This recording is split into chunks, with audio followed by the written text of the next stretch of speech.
축복합니다. 비록 이렇게 우리가 수는 이렇게 아직 온전히 모이지 못하지만은 그래도 성전들을 밟고 함께 예배드린 것이 얼마나 감격인지 모르겠습니다. 글쎄요, 이렇게 오늘부터 이렇게 예배문이 일부 열렸지만은 코로나 환자는 엄청 많아졌습니다. 하나님께서 코로나 환자도 또 여러 가지 상황도 다 동시에 정리해 주실 것을 기대하면서 하나님께서 이 사회가 무엇을 어떻게 하나님 앞에 서야 될지를 또 개인적으로 교회적으로 점검할 수 있는 그런 시간 되길 바랍니다. 자, 오늘은 큐티와 함께하는 출애굽기 10번째 시간이고요. 출애굽기 21장 18절부터 23장까지 내용을 가지고요. 언약법전이라는 제목으로 이제 말씀을 전해드립니다. 이 언약법전이라는 단어 자체, 이 용어 자체에 대해서 여러분 좀 아셔야 돼요. 왜 이 용어가 나왔는지를 아셔야 되는데, 출애굽기 19장에서 하나님께서 이스라엘 백성과 언약을 맺으셨습니다. 하나님은 여호와 하나님은 이스라엘의 백성이 하나님이 되고 이스라엘 자손들은 하나님 나라의 백성이 되는 것, 이것이 하나의 언약으로 체결되었습니다. 약속이 되었습니다. 그래서 이 약속은 서로가 지켜야 될 의무가 있는 거죠. 그리고 또 이 약속 안에서 특별히 이스라엘 백성들은 하나님의 백성으로서 선민으로서의 권리도 있게 됩니다. 그래서 하나님 백성이 되었다는 증거가 필요한데 그것이 이제 계약서라고 했습니다. 그 계약서가 십계명이라고 했습니다. 이 십계명은 하나님과 이스라엘 백성이 맺은 그 언약을 증거하는 일종의 계약서와 같습니다. 그래서 계약의 두 당사자 하나님과 이스라엘 백성이 있고요.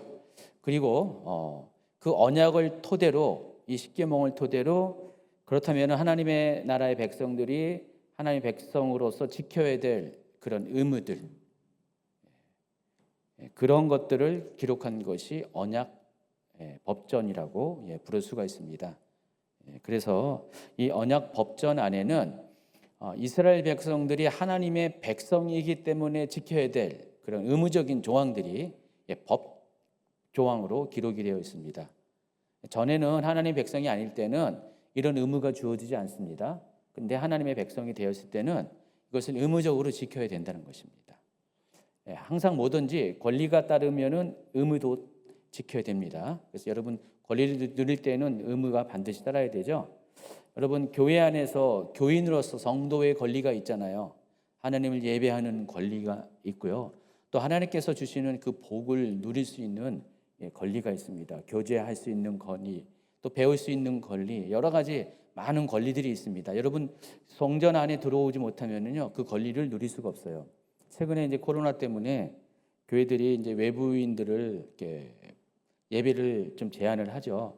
주임직 교회는 뭐 거의 제한을 안 했는데 어떤 교회들은 굉장히 엄격하게 외부인들이 들어오지 못하도록 제한을 합니다. 그래서 딱 정해졌어요. 성도 외에는 출입 금지, 예배 참석 금지. 그러니까 자리가 있건 없든 간에 그렇게 하는 교회들이 종종 있습니다. 초기만 해도 작년에 초기만 해도 신천지 때문에 더욱더 그랬잖아요. 신천지가 누가 신천지 모르니까 외부 성도들이 들어와서 신천지인데 외부 성도들이 들어와서 교회를 여러 가지 문제를 일으킬까 봐 특별히 작년 같은 경우는 신천지에서 대규모 집단 감염이 일어나면서 그런 루머가 있었어요. 신천지 사람들이 기성 교회 가가지고 코로나 퍼뜨리자, 루머예요. 진짜인지 아닌지는 모르는데 자주간 그런 얘기가 있었어요. 그래서 교회들이 한동안 바짝 긴장을 했습니다. 그래서 그때 외부인들을 예배 참석하지 못하게 했습니다. 그렇지만은 교회의 성도들은 예배에 참석할 권리가 있는 거예요. 권리가 있어서 성도는 다 하게 되니까 그 성도들은 예배에 참석할 수 있었어요. 이때 좀 이렇게 이것 때문에 좀 불이익을 당한 분들이 있죠. 신천지도 아닌데 전혀 아닌데 외부인으로서 어느 교회 예배를 참석하고 싶은데 예배를 참석하지 못하는 경우가 있었어요. 그렇죠? 그때 속상했을 것입니다. 나는 나만의 상황이 있어 사정이 있어가지고 지금 교회를 정을 두지 못하고 교인 등록을 못하고 있는데 이 교회에서도 안 봐주고 저 교회에서도 안 봐주고 그때 아마 서글플 사람들이 좀 꽤 있었을 것 같아요. 그렇죠? 어디서 예배드리나 그러니까 소속이 없다는 것에 대한 그 아픔을 뼈저리게 느꼈을 겁니다. 그래서 그분들은 예배를 참석하지 못했어요. 그러나 여러분은 적어도 주임제 교회 안에 아니 각 교회마다 교회 안에 언약 교인이잖아요. 여러분이 교회에 등록을 했고 교회에서 누릴 수 있는 예배할 수 있는 권리 이거 굉장히 중요하다는 거 좀 코로나 시즌에 많이 배우죠. 그 권리를 여러분은 누릴 수가 있잖아요. 다른 등록하지 못한 분들은 누리지 못하는데 여러분은 누릴 수가 있다는 것입니다. 이게 권리예요. 자, 그렇지만은 그 교인으로서의 의무가 있습니다. 해야 될 의무들이 몇 가지가 있어요. 뭐 헌금의 의무도 있고요. 또 봉사의 의무도 있고요. 그리고 예배 참석도 권리인과 동시에 의무입니다. 그렇죠? 모든 것이 다 권리인과 동시에 의무이죠. 근데 특별히 예배 참석은 더욱더 그런 것 같아요. 이런 것들을 여러분이 지켜야 될 의무가 있습니다. 마찬가지로 언약 법전이란 것은 하나님의 성도가 됐으면 하나님 나라의 백성이 됐으면은 그 백성으로서 누릴 권리와 동시에 의무가 있는데 그것을 기록한 것이 언약 법전이다. 정리가 되시겠죠? 그래서 이 언약 법전은 이렇게 하라, 이렇게 하지 말라 이런 것들이 분명하게 명시가 되어 있습니다. 특별히 이 언약 법전은 사람들이 의논해서 만든 게 아니에요. 사람의 머리에서 나온 게 아니라 하나님으로부터 직접 주어진 겁니다. 하나님이 십계명도 돌판에 새겨 주시지만은 이렇게 하라고 모세에게 명해서 모세가 받아 적어서 이걸 가지고 백성들에게 브리핑을 한 겁니다. 하나님께서 말씀하신 것을 그대로 전한 것이에요. 그래서 이 모든 이 법령들은 여기 나오던 규례들은 하나님으로부터 나온 거예요. 사람이 모세가 하나님 이거 이렇게 하면 어떨까요? 해서 건의해가지고 그래? 해 이런 게 아니라는 것입니다. 전적으로 100% 다 하나님으로부터 일방적으로 나온 그런 법규라는 사실을 아시기 바랍니다. 그래서 지난주에 그중에서 일부인 종에 관한 규례에 대해서 설명을 해드렸고 또 사형에 해당하는 죄에 대해서 4가지 사형에 해당하는 죄에 대해서 설명해 드렸습니다. 자, 오늘 강의에서는요 배상에 관한 규례, 배상법이죠. 도덕에 관한 규례, 도덕법, 공평에 관한 규례, 공평법, 그리고 추가적으로 안식년과 안식일 그리고 3대 절기와 관련된 규례들을 소개할 겁니다. 뒤에 안식년과 안식일 3대 절기는 다른 모세 오경에도 등장하고 특별히 레위기 23장에는 이 부분에 대해서 자세히 원칙적인 설명을 하는데 출애굽기에서 나오는 출애굽기 23장에도 이제 이 얘기가 나오는데 이 얘기는 레위기 23장과 관점이 약간 다른 겁니다. 해당되는 강의에서 설명을 해드리겠습니다. 그래서 출애굽기 21장 18절부터 22장 15절 사이에는요 각종 배상에 대한 규례들이 기록되어 있습니다. 첫 번째는 손해에 대해서 배상하는 규례, 손해배상 규례, 손해배상법 이렇게 기억하면 되겠죠. 손해배상법. 먼저 상해죄. 사람이 만일 서로 싸우다가 돌이나 주먹으로 상대방을 때립니다. 싸우다가 보면은 주먹으로 때리다가 어떨 때는 안 되면은 에이 하면서 돌 집어가지고 막 때릴 때 있잖아요. 여러분 옛날에 그렇게 살았습니까? 여기 대부분 여자분들이라서 돌 갖고 싸운 분들은 없는데 남자들은 예전에 보면은 그래요. 좀 약간 다혈질적인 남자들은 어릴 때 보면은 싸우다가 안 되면 막 돌 갖고 막 들어가서 막 때리고 막 그럽니다. 자, 그래서 다쳤어요. 상해를 입었습니다. 이때 다행히 죽지 않고 아직 거동이 못하지만은 좀 살아 있으면은 형벌은 면합니다. 그래서 거동이 가능할 때까지 가동할 정도로 호전이 되면은 이에 대한 형벌은 받지 않습니다. 단 부상이 완쾌될 때까지 이 경제 활동에 대해서 보상을 해줘야 되고요. 또 치료비를 다 대줘야 된다는 겁니다. 여러분, 이런 것들은 오늘날 현대법에도 당연히 남아 있는데 무려 3,500년 전에 하나님께서 이런 법을 주셨다는 거 놀랍지 않습니까? 자, 출애굽기 21장 18, 19절 읽어주시기 바랍니다. 사람이 서로 싸우다가 하나가 돌이나 주먹으로 그의 상대방을 쳤으나 그가 죽지 않고 자리에 누웠다가 지팡이를 짚고 일어나 걸으면 그를 친 자가 형벌은 면하되 그간의 손해를 배상하고 그가 완치되게 할 것이니라. 그래서 실제 현장에서는 이 규례를 어떻게 적용시켰냐면은 일단 가해자를 감옥에 가둡니다. 그리고 부상자가 상대편이 다친 사람이 회복하는 것들을 지켜보다가 그 과정 가운데 치료비를 이렇게 배상하고 또 일하지 못해서 그 가족이 먹고 살 수 없으면은 그에 대한 이제 보상을 하고 해주고 있습니다. 그래서 그런 중에 이 사람이 이제 완전히 회복이 된다 그러면 감옥에서 풀려 나오는 거예요. 근데 죽는다 어떻게 돼요? 끝내 회복되지 않고 죽으면은 살인죄가 적용이 되는 거예요. 그리고 그 살인죄의 결과 사형에 처해지게 됩니다. 생명은 생명으로 갚는 이 동해보복법이 적용이 돼서 사람을 죽인 자는 사람의 생명을 대신해서 죄가를 치르게 된다는 것입니다. 단 고의가 아니라 우발적인 살인의 경우 도피성으로 피신하게 해서 정당한 재판에 따라서 형벌을 결정하도록 잠깐 시간을 줍니다. 자, 이 부분은 지난주에 이야기를 다뤄드렸습니다. 자, 일반적인 어떤 상해죄에 관한 이야기고요. 두 번째로 20절과 21절에는 어떤 상해죄가 나오냐면은 종과 주인의 관계에서의 상해죄가 나옵니다. 그러니까 일반인과 일반인 관계가 아니라 주종 관계, 주인과 종의 관계에서 당시에는 종이 있었습니다. 노예가 있었습니다. 합법적인 노예가 있었는데 제가 노예 제도에 대해서도 지난주에 이야기했듯이 하나님의 뜻은 아닌데 이것이 간습과 문화 전통이기 때문에 하나님도 이 부분에 대해서 어쩔 수 없이 허용을 하십니다. 그렇지만은 그 노예들을 보호하기 위해서 하나님께서 노예에 관한 종에 관한 법을 정해 주셨다고 했죠. 그래서 이 언약법전에 첫 번째로 등장하는 게 종에 관한 법이라고 말씀드렸어요. 아주 특이하다는 거예요. 그 많은 언약 백성들이 해야 될 것 중에서 첫 번째로 종에 관한 이야기를 한 이유가 이스라엘 백성도 과거에는 종으로 있었기 때문에 그 부분에 대해서 하나님의 그 관심과 배려를 담아서 첫 번째 주제로 다뤄드렸다라고 했습니다.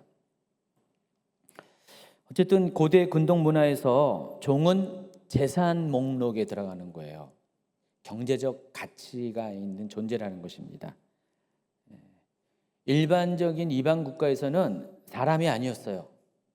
이스라엘 제외한 다른 그 나라 근동 지역의 나라에서는 종은 사람이 아니라 가축과 같이 여겼다는 것입니다.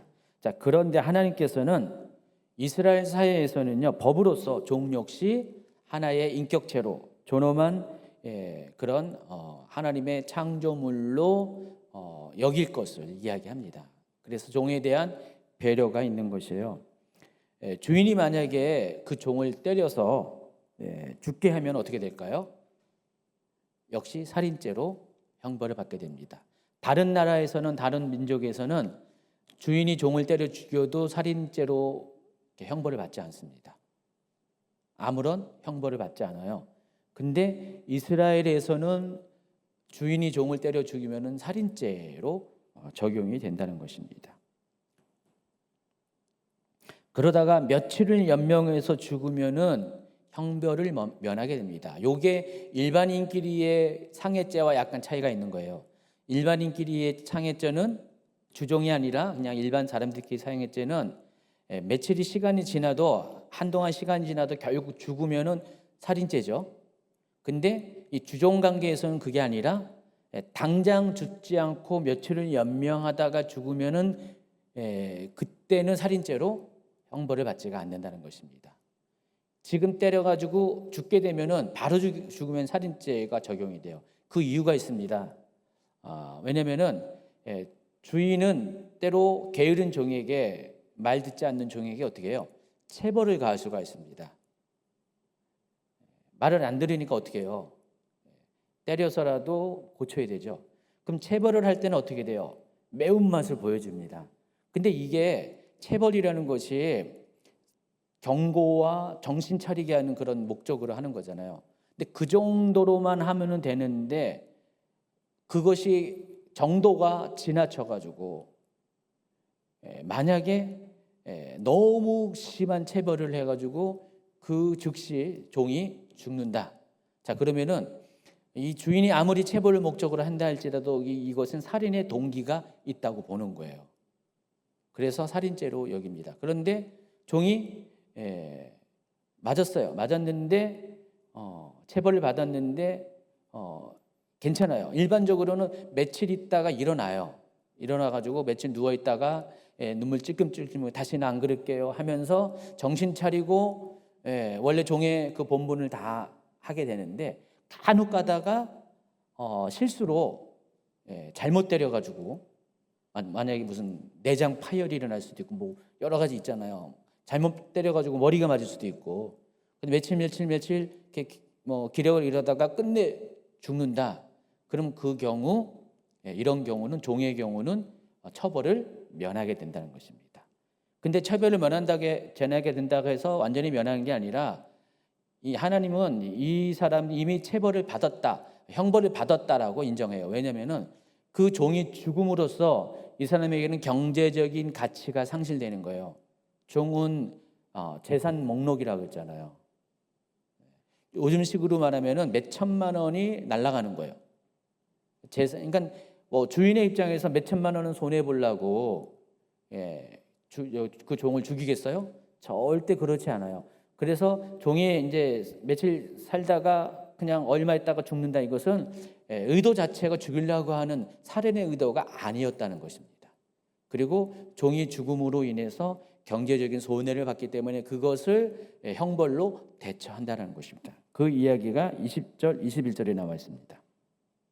사람이 매로 그 남종이나 여종을 쳐서 당장에 죽으면 반드시 형벌을 받으려니와 그가 하루나 이틀을 연명하면 형벌을 멸하니 그는 상전의 재산입니다. 세 번째가 임신한 여인에게 위해를 가했을 경우 어떻게 해야 되나? 여기서 이제 동해보법복이 나오는데 막 사람이 이제 싸웁니다. 남자 둘이서 막 싸우다가 간혹 가다가 보면은 아내들 중에서 굉장히 좀 이렇게 좀 와일드한 아내가 있잖아요. 남편이 막 싸우니까 남편이 약간 내 남편이 약간 불리해.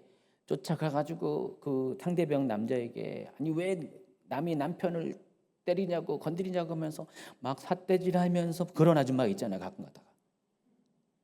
그렇죠? 남편들끼리 싸움에 끼어들어가지고 그냥 막 거리면서 근데 배가 나온 것도 모르고 막 그래. 임신한 상태에서 그랬어요. 그래서 그 상대편이 아니 이 아줌마 왜 그래? 왜 남자끼리 싸우는데 왜 그래? 하면서 에이 하면서 탁 밀어쳤어요.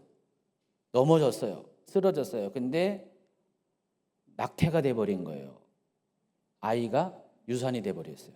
그때 그럴 경우 어떻게 하느냐? 그 얘기가 22절에 나와 있습니다. 읽어주세요. 사람이 서로 싸우다가 임신한 여인을 쳐서 낙태하게 하였으나 다른 해가 없으면 그 남편의 청구대로 반드시 벌금을 내되 재판장의 판결을 따라 낼 것입니다. 그러니까 이 여인에게 다른 상해는 없고 다만 아이가 유산이 될 때 이때는 어떻게 하냐? 그때는 다른 형벌은 내리지 않고 이 여인의 유산에 대해서 배상금을 지불하는 것입니다. 그럼 이때 당시에는 사람이 다 경제적 가치로 봤어요. 생명을 기본적으로 경제적 가치로 봤기 때문에 나중에 이제 다루겠지만은 처녀의 혼인 빙자 가는죄 이거 같은 경우도 거기에 해당하는 돈으로 배상을 합니다. 그래서 여기서 얼마 배상이라는 것은 명시되지 않았지만은 재판장이 결정을 하는 거예요. 얼마를 배상하라. 그래서 그렇게 일반적으로 합니다. 자, 그런데 아이의 문제가 아니라 유산의 문제가 아니라 이 여인 자체가 다쳤어요. 이 남자가 넘어뜨려서 다쳤어요. 근데 갑자기 잘못 넘어져가지고 이가 빠졌다. 어떻게 해요? 그러면은 이 가해한 이 남자의 이를 빼는 거예요. 잘못 넘어져가지고 나뭇가지에 눈이 찔려가지고 실명됐다. 눈을 빼는 거예요. 팔이 부러졌다. 팔을 부러뜨리는 겁니다. 죽었다. 살인죄예요. 그래서 이게 바로 동해보복법이라고 합니다. 23, 24, 25절. 그러나 다른 해가 있으면 갑되 생명은 생명으로, 눈은 눈으로, 이는 이로, 손은 손으로, 발은 발로, 된 것은 된 것으로, 상하게 한 것은 상함으로, 때린 것은 때림으로 갚을지니라. 동해보복법은 여기만 나오는 게 아니라 레위기도 나오고 신명기도 나오는데 레위기 24장 19, 20절, 신명기 19장 21절 연속으로 읽어주세요. 사람이 만일 그의 이웃에게 상해를 입혔으면 그가 행한 대로 그에게 행할 것이니 상처에는 상처로, 눈에는 눈으로, 이에는 이로 갚을지라. 남에게 상해를 입힌 그대로 그에게 그렇게 할 것이며 내 눈이 긍휼히 여기지 말라. 생명에는 생명으로, 눈에는 눈으로, 이에는 이로, 손에는 손으로, 발에는 발로이니라. 이 동해보복법을 많은 분들이 오해를 해요. 왜 오해하냐면은 하나님은 이렇게 용서의 하나님 아닙니까? 사랑의 하나님 아닙니까? 자비 하나님 아닙니까? 근데 왜 하나님은 내가 손해를 받았다고 내가 상처를 입었다고 똑같이 그렇게 갚으라고 하십니까? 하나님 좀 너무하지 않습니까? 라고 오해를 해요. 이건 심각한 오해입니다. 성경을 모르는 이방인의 관점에서 보는, 하나님이 어떤 분인지 모르는 관점에서 보는 오해라는 것입니다. 하나님께서 이와 같이 동해보복법을 허락하신 이유가 있습니다. 두 가지 목적을 이루기 위한 법입니다. 첫 번째는 일단은 피해자가 억울한 것에 대해서 거기에 맞는 합리적인 보응을 해주는 것입니다. 일단 피해자가 속상하면 안 되잖아요. 억울하면 안 되잖아요. 내가 이를 다쳤는데 이가 부러졌는데 저 사람은 아주 가벼운 형벌을 줘버려요. 그냥 뭐 벌금 5만 원대 이렇게 하면은 너무 속상하잖아요. 나는 이가 없이 평생을 살아가. 요즘은 임플란트가 있는데 그때는 그게 없었잖아요. 그래서 나는 이 없는 것 때문에 평생을 살아가야 되는데, 특별히 여기 여자잖아요. 여자분이 여기 이빨 하나가 두 개가 쭉 빠져봐요. 얼마나 그거 미용상으로 문제가 있습니까? 그러니까 너무 억울하잖아요. 그래서 돈으로 보상한다고 한들 이 여인이 마음이 속상함이 풀릴 수가 없어요. 근데 나를 이렇게 다치게 한 저 사람도 이를 똑같이 그 위치를 두 개를 딱 뽑아버려. 내가 그냥 내 이는 그랬지만은 내가 속은 풀린다. 이렇게 된다는 거예요. 그러니까 그걸 풀어주라는 것입니다. 그리고 또 한 가지는 가해자를 또 보호하기 위한 법입니다. 가해자는 이 일을 부러뜨려야 되는데 만약에 이런 법의 기준이 없으면 어떻게 돼요? 고무줄처럼 형법이 고무줄처럼 들쑥날쑥 재판장에 따라 다르면 어떻게 해요? 만약에 이를 두 개 부러뜨리는데 넌 죽어야 돼 사형하면 어떻게 돼요? 이건 너무 과도한 법이잖아요. 그래서 기준을 정해주는 거예요. 여러분 요즘도 형법이 있습니다. 무슨 죄를 지면은 징역 3년 또는 벌금 5천만 원 이하에 정한다. 그럼 그 형법에 따라서 재판장이 판정할 때 그게 최고 형법이에요. 최고, 그 이상으로는 그 죄에 대한 그 판결을 그 이상으로 하면 안 돼요. 거기가 최고 판결입니다. 근데 보통은 대부분 더 낮게 나오잖아요, 그렇죠? 낮게 나옵니다. 그래서 형량을 정해주는, 형량의 기준을 정해주는 것, 형법, 이게 형법인데 그와 같은 기능을 하는 것이 바로 동해보복법입니다. 그럼 이것은 가해자나 피해자 모두를 존중하고 보호하기 위한 법이라는 사실을 아시기 바랍니다. 하나님이 잔인해서 그런 게 아니라 피해자, 가해자 모두를 위한 법이라는 사실을 아시기 바랍니다.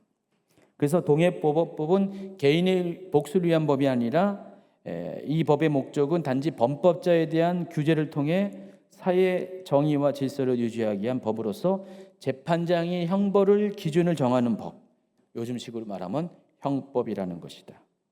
자, 그래서 이 동해보복법은 이와 같은 형법의 의미가 있고 또 한 가지는 예방법의 의미가 있습니다. 신명기 19장 19절 20절을 한번 읽어주세요. 그가 그의 형제에게 행하려고 꾀한 그대로 그에게 행하여 너희 중에서 악을 지하라.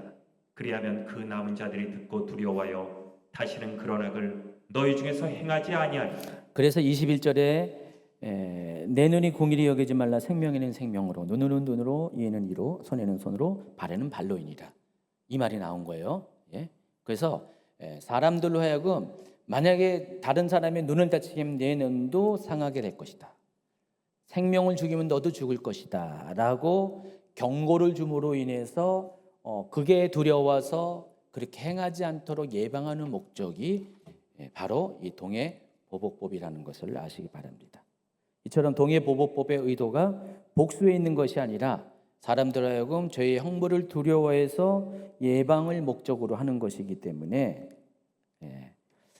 이 법은 하나님 사람들을 향한 가해자나 또 피해자 그리고 일반 백성들을 모두를 위한 하나님의 관심과 사랑과 배려가 깃들어 있는 법이라는 사실을 아시기 바랍니다. 그래서 신약 시대에 이르러서는요, 예수님께서는 이 동해보복법을 사랑과 용서의 법으로 승화시킵니다. 여러분 잘 알고 있는 마태복음 5장 38절 이하 보면은요, 또 눈은 눈으로 이는 이로 갚으라 하였다는 것을 너희가 들었으나 나는 너희에게 이르노니 악한 자를 대적하지 말라. 누구든지 내 오른편 뺨을 치거든 왼편도 돌려대라 그랬습니다.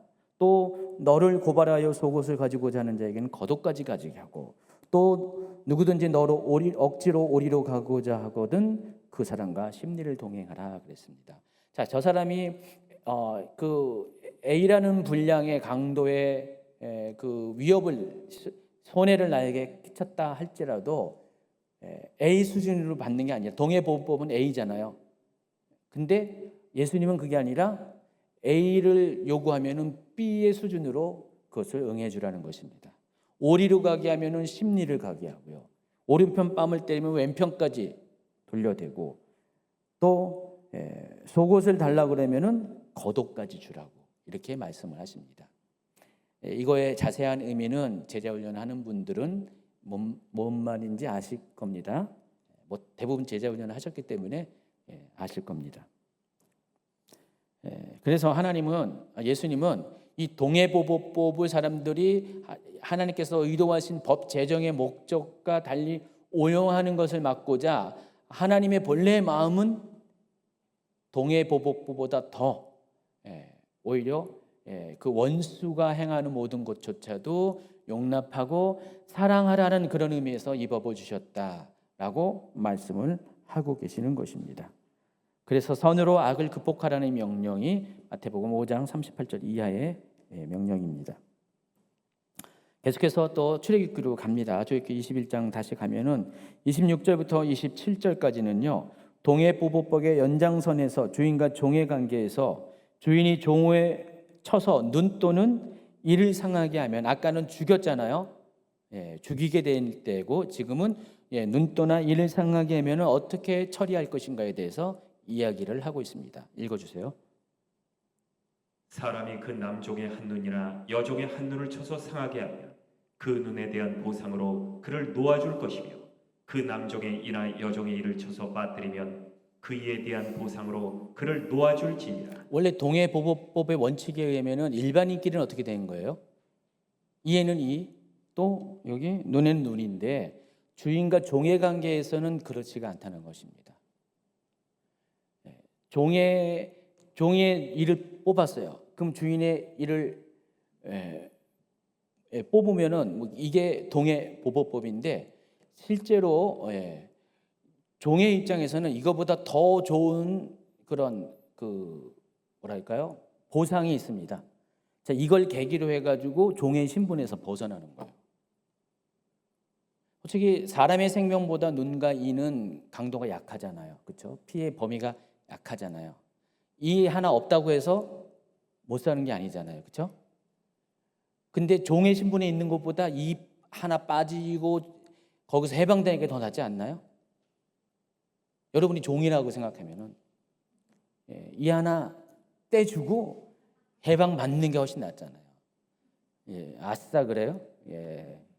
그래서 어디 주인이 막 하고 있을 때 뭐 막 이렇게 운동하고 있을 때 가만히 있다가 갑자기 이를 드밀어 가지고 딱 눈을 뚝 떼가지고 한 대 맞고 그래가지고 해방되는 그런 아주 머리를 잘 쓰는 종이 여기 계시네요. 예, 여종입니다. 어쨌든 하나님은 이 법의 내용을 받으려도 어떻게 해요? 이 종편에서 이렇게 행하신다는 사실을 알 수가 있습니다. 그 종은 이 하나 잃어버렸어요. 눈 하나 잃어버려서 그렇지만은 자기가 해방됐어요. 그러나 주인은 어떻게 해요? 그 종의 몸값에 대한 경제적인 손실을 잃어버리게 되는 거잖아요. 그래서 이와 같이 법을 제정하셨습니다. 자, 이처럼 이 배상에 관한 규례들 안에는 신분 고하에 상관없이 모든 사람들을 보호하기 위한 하나님의 배려가 잘 반영이 되어 있습니다. 자, 이때와 비슷한 약 300에서 400년 앞서서 여러분이 잘 알고 있는 그 고대 바벨론 제국에 함무라비 법전이라고 있습니다. 아시나요? 함무라비 법전 들어봤죠? 거기도 똑같이 8조 법금 해가지고 뭐 눈에는 눈, 이에는 이, 아니 8조 법금은 고조선 시대고요. 눈에는 이에는 이게 똑같이 나오는데 이 함무라비 법전에 보면은 이게 거기 굉장히 거의 4,000년 전 시대인데도 이런 법 조항들이 280 몇 개 조항들이 있어요. 아주 굉장히 정교한 조항들이 있어요. 꼭 성경에서 보는 것과 비슷한 조항들이 함무라비 법전에 나와요. 그래서 어떤 분들은 성경이 함무라비 법전을 베꼈다 뭐 그렇게 얘기하는 사람도 있어요. 근데 하나님이 뭐 함무라비 법전을 베낄 이유가 뭐가 있습니까? 그렇죠? 이것은 그때 당시에 통용되는 일반적인 어떤 법 구정들이 있는 거예요. 그것을 정돈해 놓은 게 함무라비 법전입니다. 근데 하나님은 그 사람들이 일반적으로 알고 있는 내용을 토대로 이런 규례들을 이제 시민법으로 제정을 해 주십니다. 그런데 함무라비 법정과 차이가 뭐냐? 함무라비 법정은 이처럼 종이나 뭐 약자 이런 약자들을 더 포괄적으로 구체적으로 보호하는 법은 아니에요. 그러니까 그 법의 울타리 안에서 보호받을 수준에 있는 사람만 보호해 주는 거지. 근데 하나님의 법은 모든 사람을 다 보호하는 겁니다. 이 모든 사람을 보호하는 그런 법으로서 울타리를 쳐주는 그런 차이가 있다는 사실을 아시기 바랍니다. 왜냐하면 하나님은 근본적으로 하나님의 형상을 가지고 태어난 인간에 대한 사랑함이 있기 때문에 또 모든 인간은 하나님의 형상을 태어났기 위해서 존엄한 존재이기 때문에 그런 차원에서 이런 법들을 만들어 주신 것입니다. 자, 이어서 가축으로 인한 피해 보상 규례입니다. 그래서 소가 사람을 받아 죽일 경우 어떠냐? 21장 28절. 소가 남자나 여자를 받아서 죽이면 그 소는 반드시 돌로 쳐서 죽일 것이요 그 고기는 먹지 말 것이며 임자는 형벌을 면하려니와. 이게 가장 기본법입니다. 소와 관련된, 그러니까 가축을 통해서 사람이 상해를 입을 경우, 근데 소는 그냥 가축을 대변하는 그런 동물 여기 목적으로 여기 소개된 거죠. 꼭 소만 그러나요? 나귀도 그럴 수 있잖아요. 말 같은 경우 뒷발질 해가지고 잘못 맞으면 사람 죽을 수가 있잖아요. 소는 뿔로 받아서 죽을 수가 있고요. 뭐 양은 안 그러겠죠. 뭐 여러 가지 그런 가축들이 있습니다.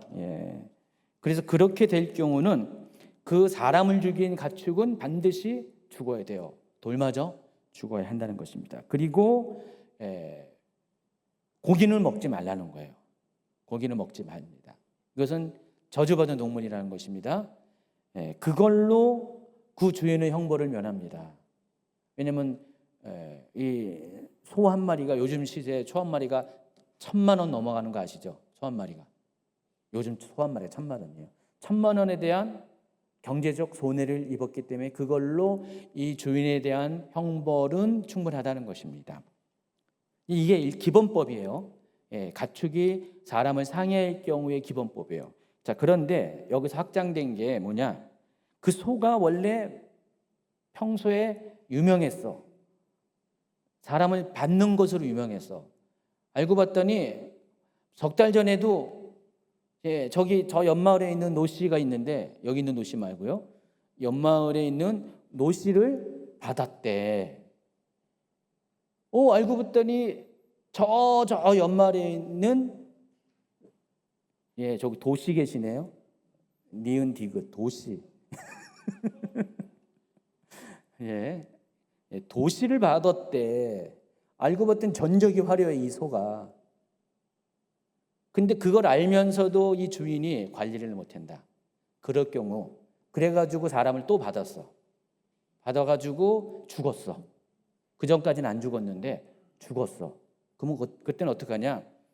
소만 죽이는 게 아니라 사람도 죽입니다. 주인도 같이 돌로. 자, 이런 거 보면은 요즘 애완견, 맹견들 입마개 안 하고 목줄 안 매고 다녀가지고 사람은 상해 여기 다치게 하고 심지어 죽게 할 수도 있잖아요. 옛날 같으면은 맞아 죽었어요. 요즘은 그냥 그 개만 어떻게 하는데 주인도 옛날에는 돌 맞아 죽었습니다. 어떻게 보면 옛날만 못해 우리 요즘 이 법이. 하나님은 정말 그렇게 사람의 생명을 굉장히 중요하게 여긴 거예요. 3,500년 전의 법에도 이와 같이 이 법이 굉장히 사람 위주로, 생명을 위주로, 존귀함 위주로 나와 있다는 사실을 알 수가 있습니다.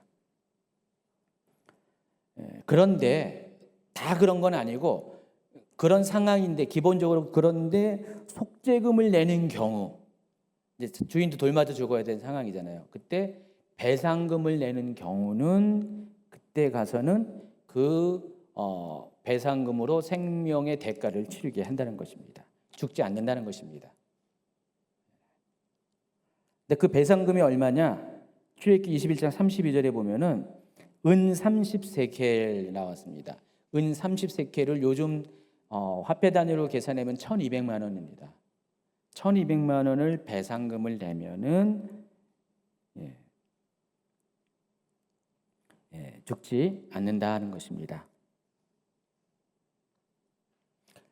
또 이번에는 사람이 상해를 당하는 것이 아니라 가축이 상해를 당할 때, 하나님은 참 세밀하게 여러 상황 가운데 이런 법 규정들을 주십니다. 가축이 상해를 당할 때, 첫 번째가 사람이 구덩이를 파고 열어두어서 가축이 빠져 죽으면은 그때 어떡하냐?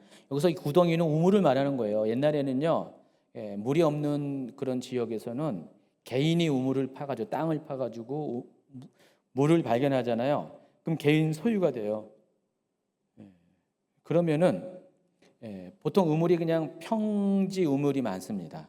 평지에 땅을 파고 들어가서 만든 우물.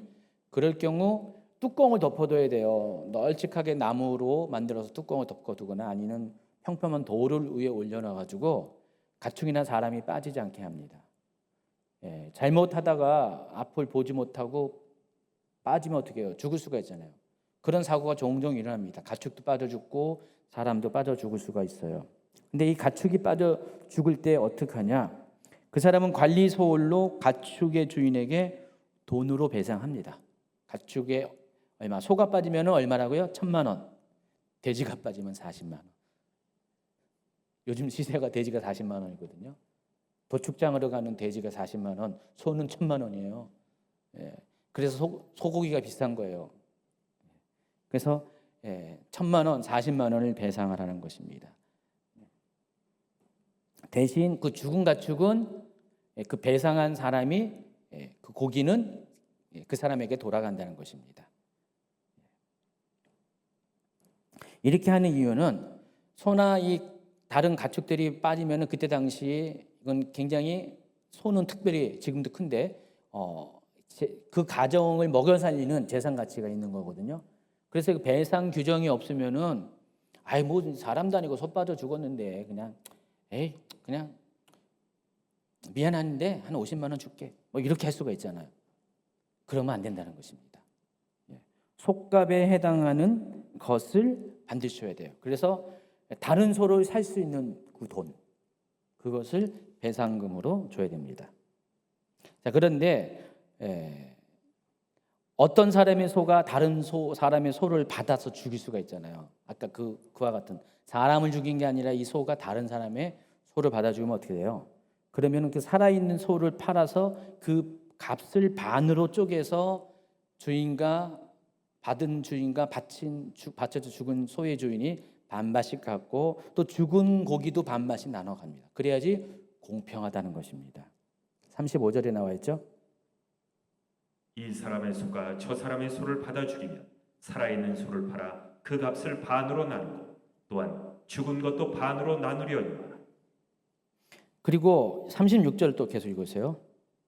그 소가 본래 받는 버릇이 있는 줄 알고도 그 임자가 단속하지 아니하였으면 그는 소로 소를 갚을 것이요 죽은 것은 그가 차지할지니라. 네, 뭐 연속선상에서 이해를 하시기 바라고요. 자, 절도 행위에 대한 배상 규례가 나옵니다. 기본적으로 절도를 하면은 도둑질을 합니다. 도둑질하면은 2배의 보상을 합니다. 여러분, 내가 저 사람 거 100만 원짜리를 훔쳤어. 그럼 걸렸어. 그러면은 200만 원을 갚아야 된다는 것입니다. 이건 굉장히 센 규정에 해당한 것입니다. 좀 이따 뒤에 소개하겠지만은 바로 소개하겠습니다. 22장 1절. 사람이 소나 양을 도둑질하거나 잡거나 팔면 그는 소 한 마리에 소 5마리로 갚고 양 한 마리에 양 4마리로 갚을지니라. 도둑질에서 잡아서 이제 흔적을 없애거나 팔아서 흔적을 없앨 경우, 그럴 경우는 소 한 마리당 5마리, 1,000만 원짜리 소를 훔쳐가지고 5천만 원을 물어내야 돼. 그렇죠? 양의 경우에는 한 마리당 4마리의 값을 치르라는 것입니다. 일반적으로 절도죄는 2배인데 이런 경우는 4배, 5배를 요구하잖아요. 왜 그러냐? 일단은 절도죄에 대해서 이 형벌이 센 이유가 절도죄는 10계명 중에서 8번째 계명입니다. 왜 하나님께서 이 10계명 안에 이 도둑질하지 말라는 계명을 넣었을까요? 이 도둑질하지 말라는 도둑질은 이웃 사랑에 대한 하나님의 그 관점을 정면으로 위반하는 것입니다. 이웃 사랑은 그 사람의 것을 다 보호해주고 존중해준 건데 그 사람 것을 빼앗고 탈취하고 도둑질하는 것은 내가 저 사람을 사랑하지 않는다는 것을 아주 분명하고 확실하게 보여주는 것입니다. 물론 살인도 그렇지만 그래서 이것은 십계명에 들어가 있는 그러니까 613가지의 많은 조항들이 있지만은 그 모든 조항의 가장 토대가 되는 기본이 되는 이 십계명은 굉장히 중요한 계명인데 이것의 정면으로 저촉되는 행위라서 이런 경우는 형벌을 굉장히 중하게 때린다는 것입니다. 그래서 기본이 2배. 근데 소와 이 양을 도둑질해가지고 잡아서 다 먹어치우든지 어떻게 팔아치우든지 막 그렇게 하면 어떻게 되냐? 이거는 처음부터 의도성을 가지고 계획성을 가지고 이렇게 했기 때문에 동기가 불순하기 때문에 4배, 5배. 특별히 소 같은 경우는 소 한 마리 키우려면 몇 년 걸리죠. 여러분 소 키워봤습니까? 소가 2년은 키워야 돼요, 그렇죠? 소를 2년은 키워야지 상품성이 있는 소로 바꿉니다. 그 2년 양 같은 경우는 오래 안 걸리잖아요. 돼지는 몇 개월이면 다 자라잖아요. 6개월이면 돼지만큼 내다 팔 수 있는 자라지 않습니까? 닭은 몇 개월입니까? 석 달? 뭐 그러면 되잖아요. 근데 소는 아주 지극정성으로 키워야 됩니다. 그래서 그 사람이 그 소를 키워서 정성을 다했는데 그것에 대한 것을 보상을 해줘야 된다는 것입니다. 그래서 하나님이 이 부분에 대해서 더 중하게 형벌을 이야기합니다.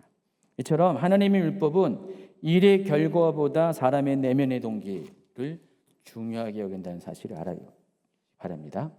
또 22장 2절과 3절 도둑이 뚫고 들어오는 것을 보고 그를 쳐 죽이면 피 흘린 죄가 없으나 해돋는 후에는 피 흘린 죄가 있으리라. 도둑이 도둑질하는 과정에 살해를 당합니다.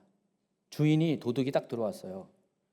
도둑이야 하면서 갑자기 집안에 있는 뭔가를 후라이팬 같은 걸로 그냥 땅 때렸는데 맞아서 죽었어.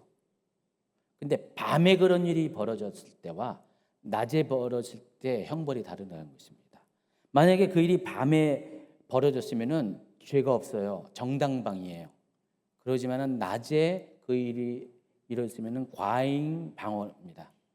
그래서 낮에 같은 경우는 도둑이 들어온 거 뻔히 볼 수가 있잖아요. 그리고 주변 사람들에게 도움도 청할 수가 있잖아요. 때려서 죽일 필요까지 없는데 그런데도 불구하고 때려서 죽였다. 그럼 살인죄로. 밤에 죽이면은 면책이 되고 낮에 죽이면 살인죄. 아무리 도둑이라도 인간 생명은 존엄하고 인권 또한 중요하기 때문에 그렇다는 것입니다. 또 22장 3절 후반부하고 4절 결국은 이제 이것은 도둑질한 것에 대한 기본 배상이 어떤 것을 설명하는데 갑절을 배상할지니라라고 있어요. 기본적으로 도둑질에 대한 배상은 2배입니다. 도둑질해서 안 걸리면은 괜찮겠지만 걸리면은 갑절이니까 어떻게 해요? 웬만하면 도둑질 안 하겠죠. 잘못했다 하다가 내가 2배를 토해야 되니까 안 할 겁니다. 또 소나 양을 완전히 팔아서 증거를 없애면은 4배, 5배를 토해내니까 이렇게 하면 도둑질 안 하겠죠. 자, 그런 예방법의 목적으로도 이렇게 형법이 사용한다는 것입니다. 자, 이번에는 실수로 인한 손해배상 규례입니다. 자, 5절, 6절. 사람이 밭에서나 포도원에서 짐승을 먹이다가 자기의 짐승을 놓아 남의 밭에서 먹게 하여 자기 밭에 가장 좋은 것과 자기 포도원에 가장 좋은 것으로 배상할지니라. 불이 나서 가시나무에 댕겨 낯가리나 거두지 못한 곡식이나 밭을 태우면 불러온 자가 반드시 배상할지니라. 그냥 그대로 보시면 되고요. 또 7절부터 13절에는요 보관물에 대한 배상 규례가 나옵니다. 고대 사회에서는 은행이 없었고요, 또 보험 제도도 없었습니다. 그래서 때로는 사람이 다른 사람에게 자기의 중요한 물건을 위탁하는 경우가 있습니다. 잠깐 맡겨달라고. 어디 이렇게 나갔다 오잖아요. 지금 집을 비워놓고 잠깐 며칠 동안 출타를 해야 되는데 귀중품이 있어요. 가축도 있어요. 가축을 먹여야 되는데 며칠 동안 안 먹이면 어떻게 죽잖아요. 그러니까 누구한테 맡깁니다. 이웃에게 맡깁니다. 근데 여기서 이웃은 반드시 옆집 사람만을 의미하는 것이 아니라 잘 아는 지인을 가리키는 것입니다. 지인에게 맡겼어요. 돈이나 물품을 맡겼는데 하필 그때 그 집에 도둑이 들었네. 도둑은 또 잘 알잖아요. 돈 냄새를 잘 맡잖아요. 그래서 꼭 뭐가 있으면 도둑이 드는 경우가 옛날에 있었잖아요. 그래서 도둑이 들어가지고 그 맡긴 물건이 없어졌습니다. 자, 그럴 때 도둑이 잡히면은 그 도둑은 아까 말한 것처럼 배상의 기본이 2배죠. 2배를 배상해야 돼요. 근데 도둑이 잡히지 않을 경우 어떻게 되냐? 그럴 때는 그 물건을 맡은 자가 재판장 앞에서 갑니다. 그리고 재판장 앞에서 이 사람이 손을 건든 거냐 아니면 도둑을 빙자해서 거짓말을 한 것을 재판을 받습니다. 그래서 만약에 이 사람이 아니었으면은 그냥 그대로 그냥 지나가는데, 만약에 이 사람이 범인이다. 그리고 도둑에게 핑계를 줬다. 도둑이 받는 일반적인 규정에 따라서 2배의 배상을 해야 된다. 그게 7절부터 9절까지 이야기를 하는 것입니다. 사람이 만약 가축을 이웃에게 맡겨 지키게 하였다가 죽거나 상하거나 끌려가게 되었을 경우 그것을 본 사람이 없어요. 아무도 그것을 본 사람도 없고 이 맡은 사람이 그렇게 했다는 증거도 없다. 그럼 어떻게 됩니까? 그 맡은 사람은 하나님께 맹세를 합니다. 맹세를 하고 배상하지 않아도 됩니다. 근데 만약 자기 집에서 도둑 맞은 것이 확실하다면은 이 사람이 맡은 자가 책임이 분명하다면은 관리 소홀에 대한 책임을 물어서 원주인에게 배상을 해야 한다는 것입니다. 또 만일 가축이 도둑에 의해서 상해를 입었으면은 그 증거를 가져다가 증언하면 배상하지 않아도 된다. 13절. 만일 찢겼으면 그것을 가져다가 증언할 것이요 그 찢긴 것에 대하여 배상하지 아니할지니라. 자, 여기에서 어떤 관습이 나왔냐면은 이스라엘은요 자기 양을 목양하는 사람도 있지만은 어느 정도의 양이 규모가 커지면은 자기 혼자서 감당을 못해요. 좀 약간 좀 학자마다 약간 다르는데 한 사람이 케어할 수 있는 양을 어떤 사람은 작게는 30마리 잡아요. 그러니까 30마리 정도는 한 사람이 양을 목양할 수가 있고 어떤 사람은 60마리까지도 잡습니다. 근데 만약에 300마리의 양이 있어요. 아브라함, 야곱 이런 사람에게는 양떼가 엄청 많았잖아요. 어떻게 해요? 그들을 관리하는 목동들이 있잖아요. 그들은 대부분 종이겠죠. 하인이겠죠. 근데 어떤 경우는 전문 그 목동에게 맡겨요. 돈을 주고 삭스를 주고.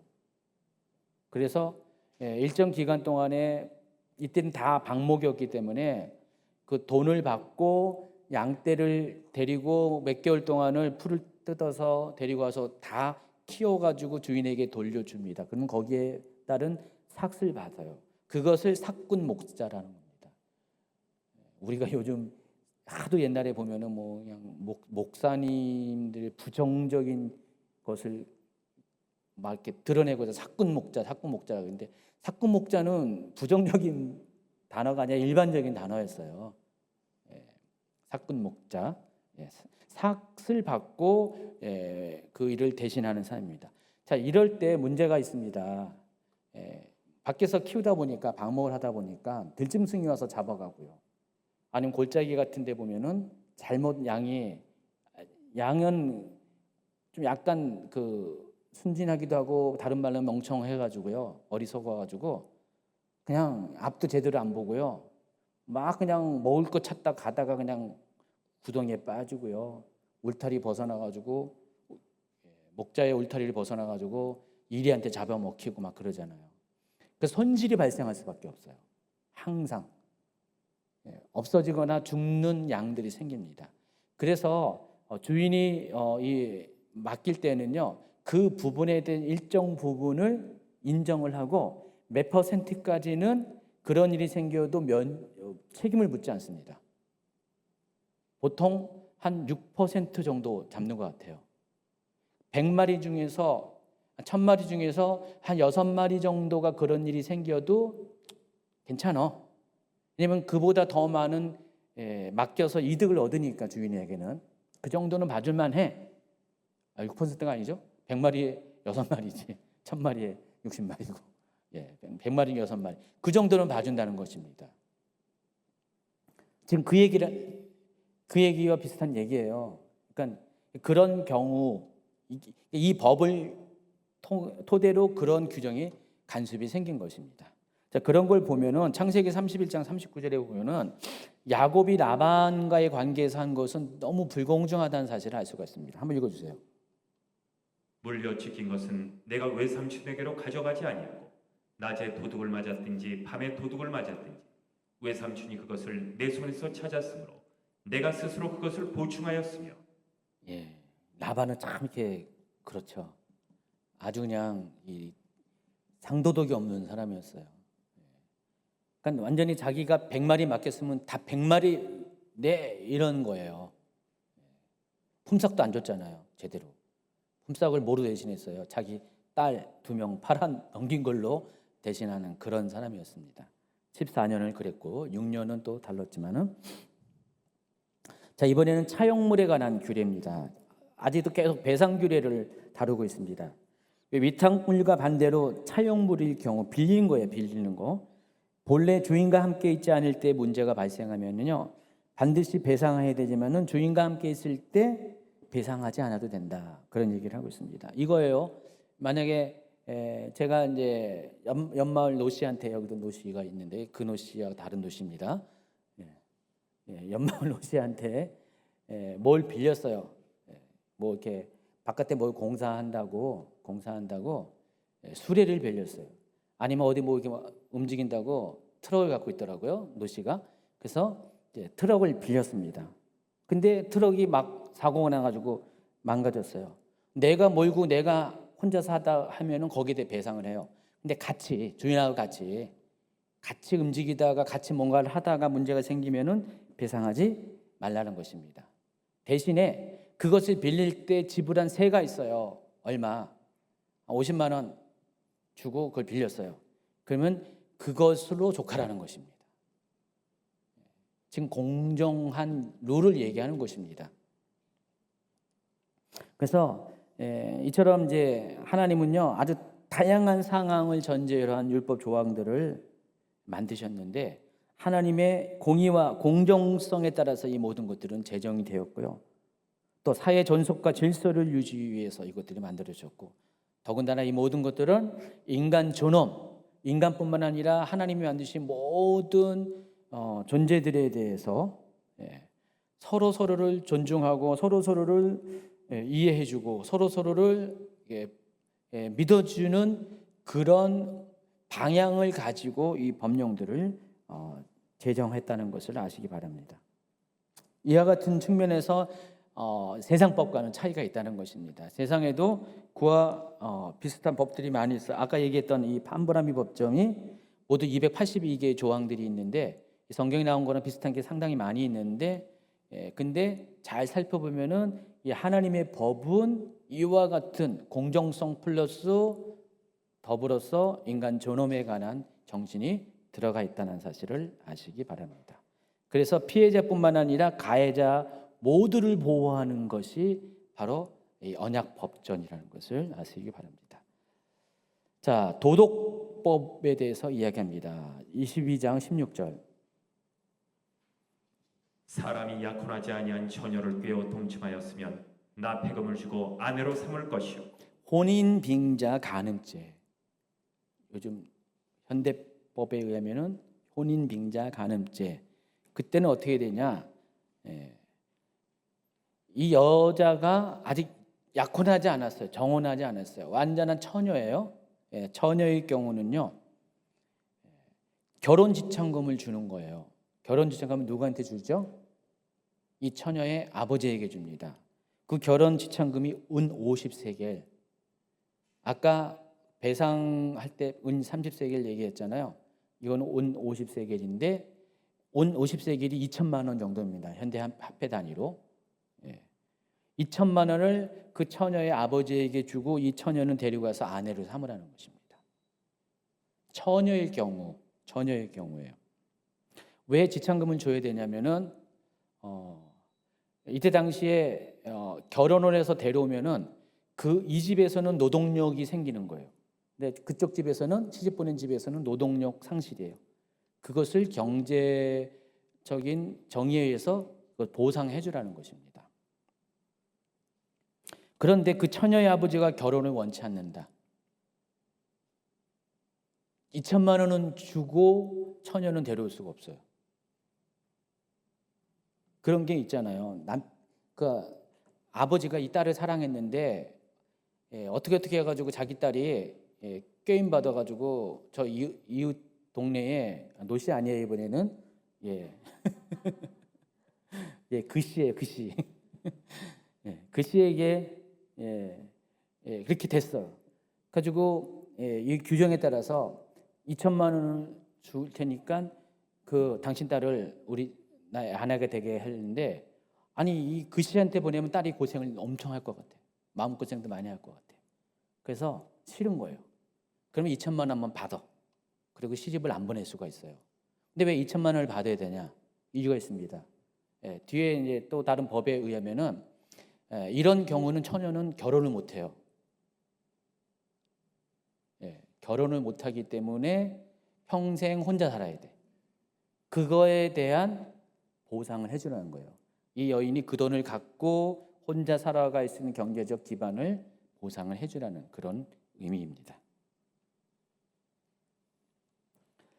근데 만일 처녀가 정혼한 처녀이면 약혼을 했다는 거예요.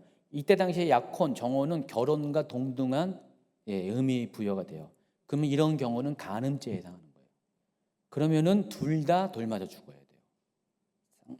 당사자 둘 다 돌 맞아 죽습니다. 그런데 불가피한 경우가 있다라는 것입니다. 25절부터 26절, 7절까지 나와 있는데 읽어주세요. 만일 남자가 어떤 약혼한 처녀를 들에서 만나서 강간하였으면 그 강간한 남자만 죽일 것이요 처녀에게는 아무것도 행하지 말것은 처녀에게는 죽일 죄가 없습니다. 이 일은 사람이 일어나 그 이웃을 쳐 죽인 것과 같은 것이라. 남자가 처녀를 들에서 만난 까닭에 그 약혼한 처녀가 소리질러도 구원할 자가 없었음이니라. 이 여인이 동기를 보는 거예요. 이 여인이 불가항력적으로 어쩔 수 없는 상황이 되었을 때는 그때는 아무리 약혼한 처녀라 할지라도 형벌을 받지 않는다는 것입니다. 그 남자만 형벌을 받게 된다는 것입니다. 18절부터 20절에는요, 또 세 가지 사형에 해당하는 범죄를 소개합니다. 무당, 수간자, 우상 숭배자. 읽어주세요. 너는 무당을 살려두지 말라. 짐승과 행음하는 자는 반드시 죽일지니라. 여호와의 다른 신에게 제사를 드린 자는 멸할지니라. 사형죄에 해당하는 거예요. 앞에 네 종류의 사형죄가 나왔죠. 그래서 이 모든 사형죄들은 하나님의 존엄을 무시하고 거룩한 신성을 무시하고 또 공동체를 죄에 빠지게 하는 그런 것들은 다 사형을 통해서 끊어내게 하십니다. 21절부터 27절은요, 사회적 약자를 보호하는 법이 등장합니다. 여러분, 당시 주변 국가에서는 사회적 약자는 누가 보호해야 되냐면 왕의 책임이에요. 가난한 자가 있으면 왕이 자신의 국고를 열어서 가난한 자를 먹이고 막 그랬어요. 근데 하나님이 주신 제정하신 법에는요, 모든 이스라엘 사람들이 이웃이 이웃을 돕는 그런 방식으로 법을 제정하십니다. 왕의 책임이 아니라 국가의 책임이 아니라 하나님의 법은 이웃의 책임이에요. 모든 사람들이 가난한 자를 도와줘야 되는 그런 규례가 있습니다. 21절부터 24절. 너는 이방 나그네를 압제하지 말며 그들을 학대하지 말라. 너희도 애굽 땅에서 나그네였음이라. 너는 과부나 고아를 해롭게 하지 말라. 네가 만일 그들을 해롭게 함으로 그들이 내게 부르짖으면 내가 반드시 그 부르짖음을 들으리라. 나의 노가 맹렬함으로 내가 칼로 너희를 죽이리니 너희의 아내는 과부가 되고 너희 자녀는 고아가 되리라. 이스라엘 사회에서 사회적 약자는 모두 네 종류의 사람입니다. 나그네, 또 외국인, 그리고 고아, 가부. 뭐 제자 훈련하신 분들은 이거 충분히 설명을 드렸는데 이들이 사회적 약자인 이유는 땅과 관련돼 있다. 유업을 받지 못하기 때문에. 그래서 그 시대에서는 경제적인 기반이 없기 때문에 가난할 수밖에 없고 가난하기 때문에 약자일 수밖에 없다는 것입니다. 그래서 하나님은 이들에 대한 배려가 지극하신 것입니다. 만약에 이들을 건드렸다가 하나님 가만 안 둔다는 거예요. 일반적으로 이런 사람들은 사회적으로 차별 대우를 받잖아요. 근데 하나님은 오히려 이런 사람들에 대해서 약자이기 때문에 더 신경 쓰시고 이들을 건드리는 사람에게는 나의 노가 맹렬할 것이다라고 이야기합니다. 또 이외에도요, 채무자에 대해서도 하나님 관심을 갖고 계십니다. 빚진 자에 대해서. 이들 역시 사회적인 약자라는 것입니다. 출애굽기 22장 25절부터 27절까지. 내가 만일 너와 함께한 내 백성 중에서 가난한 자에게 돈을 구워주면 너는 그에게 채권자가 취하지 말며 이자를 받지 말 것이며 내가 만일 이웃의 옷을 전당 잡거나 해가 지기 전에 그에게 돌려보내라. 그것이 유일한 옷이라. 그것이 그의 알몸을 가릴 옷인즉 그가 무엇을 입고 자겠느냐. 그가 내게 부르짖으면 내가 들으리. 나는 자비로운 자임이니라. 요즘이야 돈을 빌려가지고 또 경제적인 부가가치를 이렇게 일으키는 사람들이 많이 있잖아요. 근데 옛날에는 그러지 않았습니다. 그냥 먹고 살라고. 먹을 게 없어가지고 돈을 빌리는 사회적인 약자, 가난한 자, 가난하기 때문에 돈을 빌린 거예요. 그럴 경우는 절대로 이자 받지 말라는 거예요.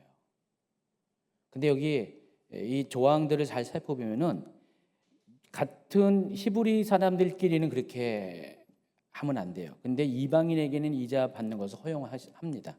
왜냐하면 그것은 가난한 자의 차원이 아니라 무역의 차원에서 그렇게 이방인들에게는 이자 받는 걸 허용하지만은 같은 동포에게는 이자 받는 것들을 허용하지 않습니다. 그 이슬람에도 그런 게 있잖아요. 법 이름이 뭐죠? 이슬람에 이거 이자 받지 않는 법. 그 이슬람은 아예 이자를 받지 않게 그 꾸란에 그렇게 되어 있어요. 그래서 그걸 가지고 저 이자를 가지고 한국 사회도 막 들어와 가지고 막 이렇게 포교 방법으로 사용하기도 하고 이슬람을 확장시키는 그런 방법으로 사용합니다. 짝퉁이라서 그렇죠. 이 성경을 이슬람은 짜집기잖아요. 짜집기 해서 그렇게 합니다. 이게 본래 하나님에서 나온 거예요. 이렇게 나와서 이자를 받지 말게 하고요. 혹 저당 잡힌 물건이 겉옷이면은 해가 지기 전에 반드시 돌려주라는 거예요. 이 사람이 먹을 것이 없어서 겉옷을 저장 잡혀가지고 요즘 같으면은 겉옷을 저장 잡힙니까? 그렇죠. 밍크 코트 이런 거는 저당 잡히죠. 몇백만 원, 뭐 1,000만 원인 것은 저당 잡히는데 여러분이 입은 옷은 저당 잡으라 해도 안 잡힙니다. 요즘 전당포 있긴 있죠. 옷 갖고 오면은 안 받아요. 근데 옛날에는요, 이 옷이 굉장히 겉옷이 가치가 상당히 컸습니다. 재산 목록에 이것도요. 그래서 웬만한 사람들은 일반 서민은 한두 벌밖에 없었어요. 왜냐면 옷 자체가 비쌌어요 그때는. 요즘처럼 옷이 대량 생산되는 시대가 아니었고 다 수작업을 통해서 만들어진 시대였기 때문에 비쌌습니다. 또 염색 도료값이 상당했죠. 그래서 여러분 그 자색옷 있죠, 자색옷. 왕이나 귀족만 있습니다. 왜냐하면 그 자색옷을 만들기 위해서는요, 저 레바논 지역에 시돈과 두루 앞바다에 있는 그 자색 물감을 갖고 있는 달팽이가 있습니다. 바다 달팽이, 고동. 그거 한 마리 잡으면 1g 나온대요, 염료가. 수만 마리를 잡아서 옷 한 벌을 해입는 거예요. 그러니까 엄청 비싸죠. 요즘식으로 따지면은 한 몇 천만 원짜리 옷입니다. 그러니까 옷 가치가 요즘하고 달라요. 그래서 이 가난한 자에게는 이 겉옷은 재산 목록 1호였어요. 낮에는 뜨겁고 밤에는 또 영하 가까이 떨어지다 보니까 집이 없는 경우는 노숙을 하게 되죠. 그럴 경우는 이 겉옷이 밤에는 이불이 되는 거예요. 지금 그 얘기를 그 상황 가운데 이야기하는 거예요. 만약에 저당 잡혔다. 낮 동안은 상관없지만은 밤이 되면 반드시 돌려줘라. 안 그러면은 추위에 돌돌 떨면서 하나님한테 막 원망을 하고 하나님한테 막 기도를 하면은 하나님이 마음이 속상하신 거예요. 그래서 하나님 마음 속상해 하니까 그때는 돌려줘라 이렇게 하는 것입니다. 그래서 가난한 자에 대한 배려, 빚진 자에 대해서도 하나님은 사회적 약자로 두시고 관심을 잊지 않으신다는 것. 또 28절부터 31절은 종교적 의무에 대한 규례를 이야기합니다. 신정국가의 백성으로서 필수적으로 몇 가지 종교적 의무를 지키라는 것입니다. 첫 번째는 재판장을 모독하지 말고 지도자를 저주하지 말라. 읽어주세요. 너는 재판장을 모독하지 말며 백성의 지도자를 저주하지 말지니라. 그렇게 하는 이유가 재판장이나 지도자는 그 권위는 하나님으로부터 온 거기 때문에 그렇습니다. 그 사람이 잘하든 못하다 할지라도 아무리 악한 권위라 할지라도 일단은 하나님으로부터 오지 않은 권위가 없어요. 자, 로마서 우리 13장 1, 2절에서도 사도 바울이 이같이 말합니다. 각 사람은 위에 있는 권세들에게 복종하라. 권세는 하나님으로부터 나지 않음이 없나니 모든 권세는 다 하나님께서 정하신 바라. 그러므로 권세를 거스르는 자는 하나님의 명을 거스르니 거스르는 자들은 심판을 자취하리라. 혹시 저기 터키에 있는 우리 신권세 선교사님이 이거 나를 위한 말이다라고 오해하면 안 되는데 뭔 말인지 아시나요? 이 authority 권세는 하나님이 주신 거라는 것입니다. 악한 권세도 하나님 주신 것이에요. 그래서 우리가 이 권세를 대할 때 어떻게 하냐? 신권세 말고요. 대할 때는 하나님부터 오신 것이라는 것을 인정하고 어떤 일을 하든지 모독하지 말고 원망하지 말고 저주하지 말라는 것입니다.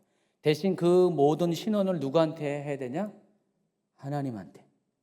하나님이 저 사람을 세웠잖아요. 전 나쁜 XS 누구를 세웠잖아요. 하나님 저 사람이 우리를 괴롭힙니다. 하나님 어떻게 해주세요. 그 사람에 대해 직접 저주하는 것이 아니라 하나님한테 신원하면 하나님이 책임져 주시고 그 신원을 들으시고 그 사람에 대해서 처리를 해 주신다는 것입니다. 오늘날 우리가 이 이것을 한번 적용을 하게 되면은 지금 시대는 탈권위의 시대예요. 옛날 같지 않아요. 권위가 막 무너집니다. 그냥 몇십 년 전과 달리 지금은 한국 사회뿐만 아니라 모든 전 세계가 권위가 완전히 바닥을 치겠어요.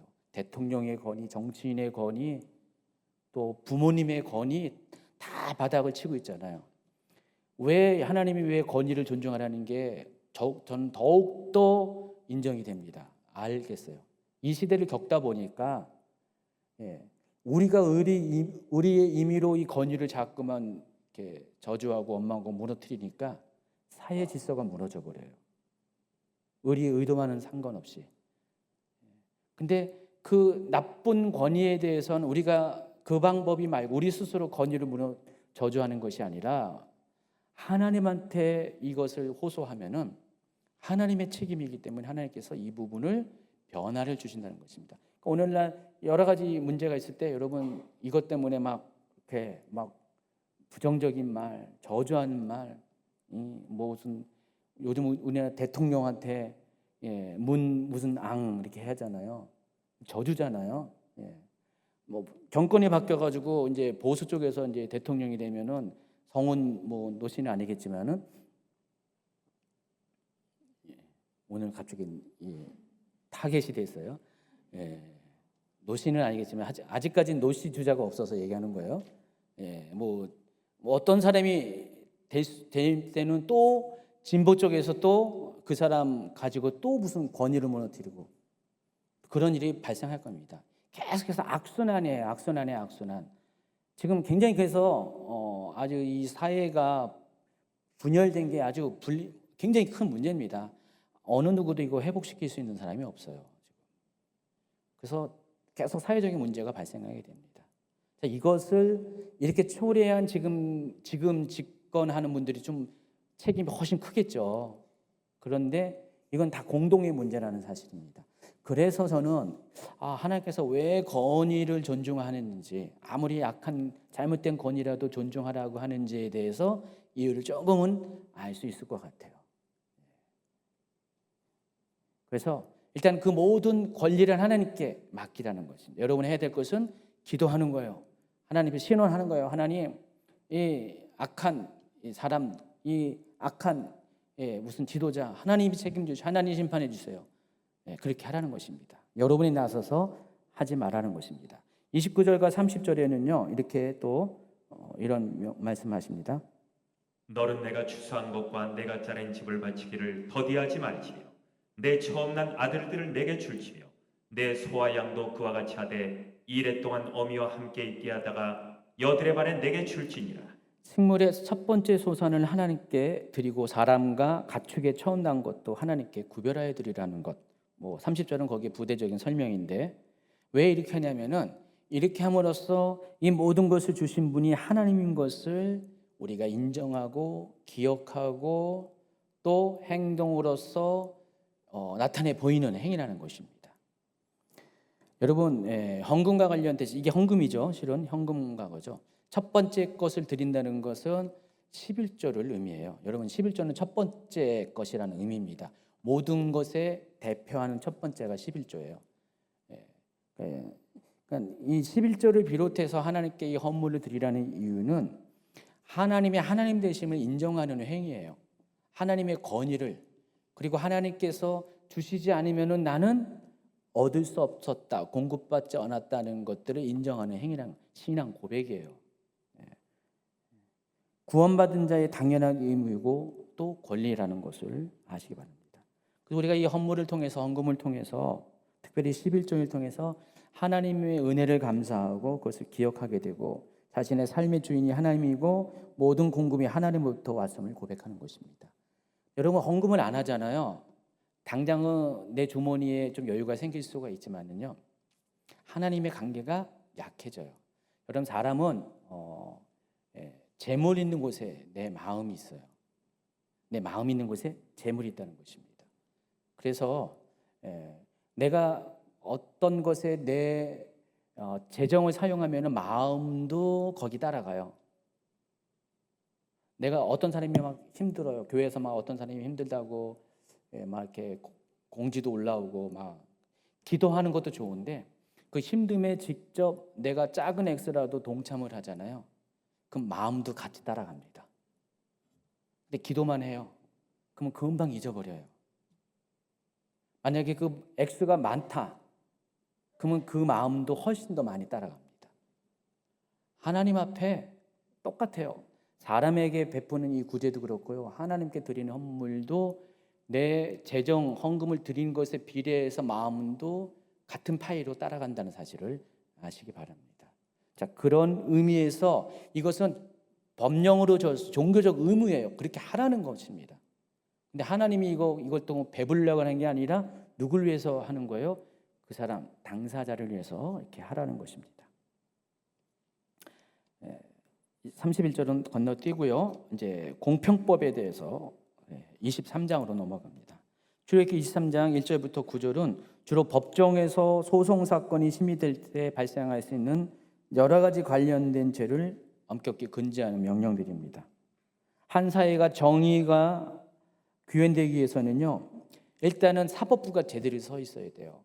어떤 나라도 굉장히 혼란스러운 나라들에도 이 사법부가 공정하면요, 언젠가는 그 나라는 다시 정의가 찾아옵니다. 근데 사법부가 문제가 있다. 그러면 참 쉽지가 않아요. 왜냐면은 사람이 이런 게 있어요. 뭐 정치인도 문제고 무슨 관리도 다 문제예요. 그런데 이 판사들은 아주 법에 따라서 정확하게 한다. 그럼 어떻게 해요? 기댈 것이 있어요. 공정에 대한, 정의에 대한 그 기댈 언덕이 있는 것입니다. 근데 아니 저놈의 판사는 뭐 자기 편에 따라서 뭐 또 뇌물도 받아가지고 막 자기가 원하는 대로 막 이렇게 했다, 불공정하게 했다. 그러면 못 믿잖아요. 그럼 사회 자체에 불신이 깔려버리는 거예요. 그러니까 이 사법부의 공정성은 사회를 지키는 최후의 보루입니다. 아마 이렇게 판사가 되면은 이 부분에 대해서 교육을 많이 받을 거예요. 적어도 판사가 되면은 이 부분에 대해서 자기의 그러지 말아야 되는 결단이 있을 것입니다. 그나마 우리나라는 아직까지는 판사들이 그런 부분에서 이렇게 공정성을 가지고 이렇게 하는 분들이 꽤 있는 것 같아요. 그걸 어떻게 하냐? 사회 여론이 막 뭐라고 해도 거기 흔들리지 않아. 요즘은 판사들이 사회 여론에 따라서 이렇게 뭐 이렇게 그들이 원하는 대로 안 하면은 그냥 당장 저기 올라가잖아요. 신상 명세가 올라가지고 요즘 판사가 아니라 판세라고 해야지 막 욕을 해대고 막 그래요.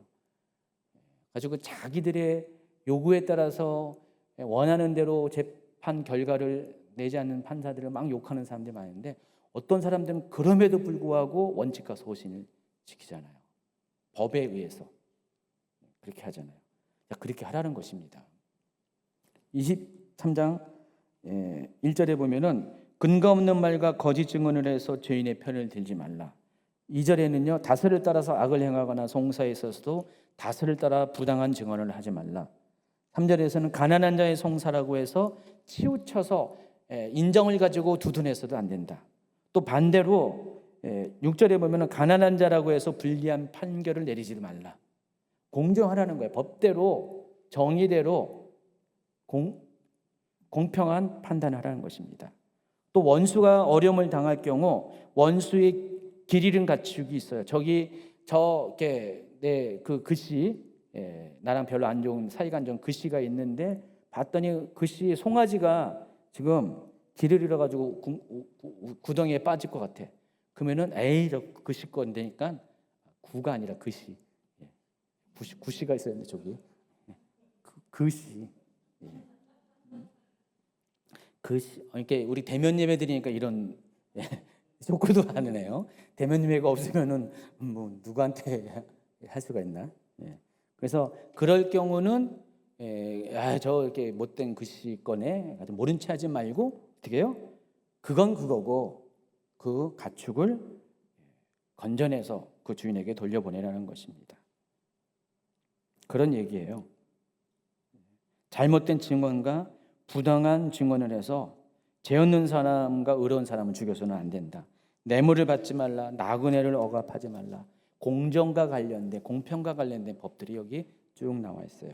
그리고 나서 10절로 가면은 10절과 11절 또 12절 여기는 뭐 어떤 이야기가 나오냐면은 안식년과 안식일에 관련된 규례가 나와 있습니다. 아까 잠깐 서두에 말씀드렸지만은 레위 23장에 보면은 안식년과 안식일에 대해서 자세한 규정이 나와 있어요. 안식년은 어떤 거고 안식일은 어떤 거고 어떻게 지켜야 되고 이런 자세한 규정이 나와 있는데 여기는요 약간 다른 관점에서 안식년과 안식일을 이야기합니다. 10절 11절을 먼저 읽어주세요. 너는 6대 동안은 너의 땅에 파종하여 그 소산을 거두고 7째에는 갈지 말고 묵혀두어서 내 백성의 가난한 자들이 먹게 하라. 그 남은 것은 들짐승이 먹으리라. 내 포도원과 감람원도 그리할지니라. 안식년의 기본적인 어떤 그 의미를 이야기하는 게 아니라 여기 보면 초점이 뭐에 맞췄냐? 가난한 자에게 맞춰 있다는 거예요.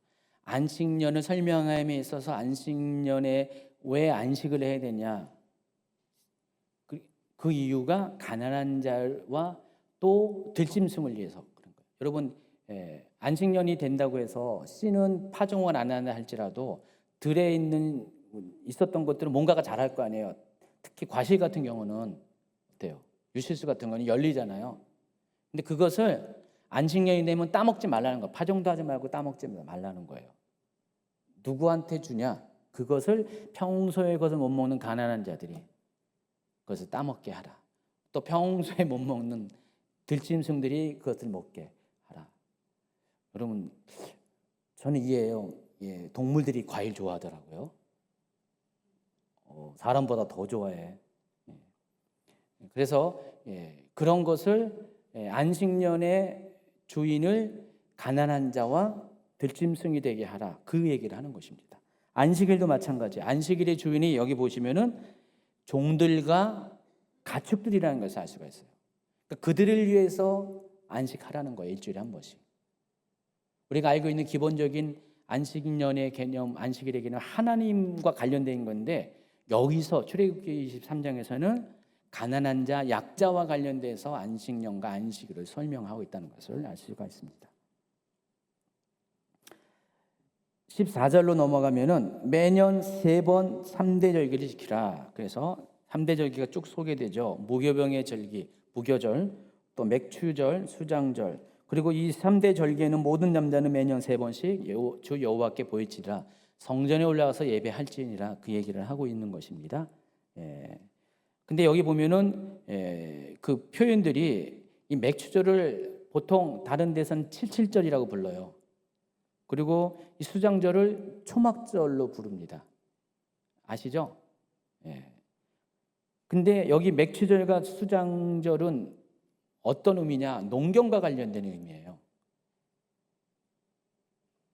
무교절, 유월절이지만 여기 안에는 또 초실절이 들어가 있거든요.